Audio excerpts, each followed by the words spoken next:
سلام، این اولین ویدیو تو کانال یوتیوبمه که قراره در مورد کامل کردن این اسکچ ناقصم باشه که خیلی وقتم هست ناقص مونده حقیقتا. این اسکچ حالا نیاز به یک سری تغییراتی هم داره. الان که بهش نگاه میکنم میبینم آناتومی خیلی جا اشتباهه، مثل این دسته یا این چشمه یا حتی این دسته رو کلا میخوام عوضش کنم و به جاش یه دست رباتی بذارم. پایین تنش هم قراره کاملا شکلشو عوض کنم. پس آره، اول از همه میخوام اسکچ رو تر و تمیز کنم. با این کار بهتر میتونم بفهمم که کجاهاش نیاز به تغییر داره و کجاهاش نداره. بعد از اون کاملا مشخصه که آناتومی بعضی جاها اشتباهه، پس شروع میکنم به درست کردن اونا. و بعد از کلی تغییرات ایجاد کردن این شد نتیجه آخر که ازش راضی بودم. این شد یه اسکچ کامل که بعد الان شروع کنم روش کار کردن. اسکلتو بر میداریم، چششو در میاریم، چشش در واقع پاک کنه خمیریه و بعد شروع میکنم به کمرنگ کردن اسکچم. از اونجایی که این اولین ویدیومه توی چنل یوتیوبم زیاد نمیدونم بعد راجع به چی صحبت کنم، پس یه ایدهی به سرم زد، اینکه شما بهم بگید راجع به چی صحبت کنم. اگر موضوعی هست که دوست داشته باشید من راجع بهش صحبت کنم لطفا کامنت کنید، یا اگر سوالی راجع به طراحی دارید یا هر سوال دیگه ای لطفا کامنت کنید، من حتما جواب میدم تو ویدیوهای آیندم یا راجع بهشون صحبت میکنم. من همچنان یه عالمه طرح ناقص دیگه هم دارم که اگه دوست دارید اونا رو هم کامل کنم لطفا برام بگید. الان طراحی رو میذارم روی صفحه براتون، هر اسمیو که دوست دارید کامنت کنید، من اون طراحی رو تو جلسه بعدی تو ویدیوی بعدی براتون کامل میکنم. مرسی، ممنونم از اینکه وقت میذارید و کامنت میکنید. بوس به همتون.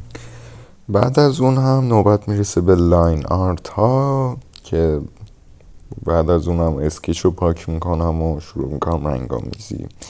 دیگه بهتره کمتر حرف بزنم و یه موسیقی ملو براتون بذارم که ازش لذت ببرید.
باکونو کایبوتسو دسو.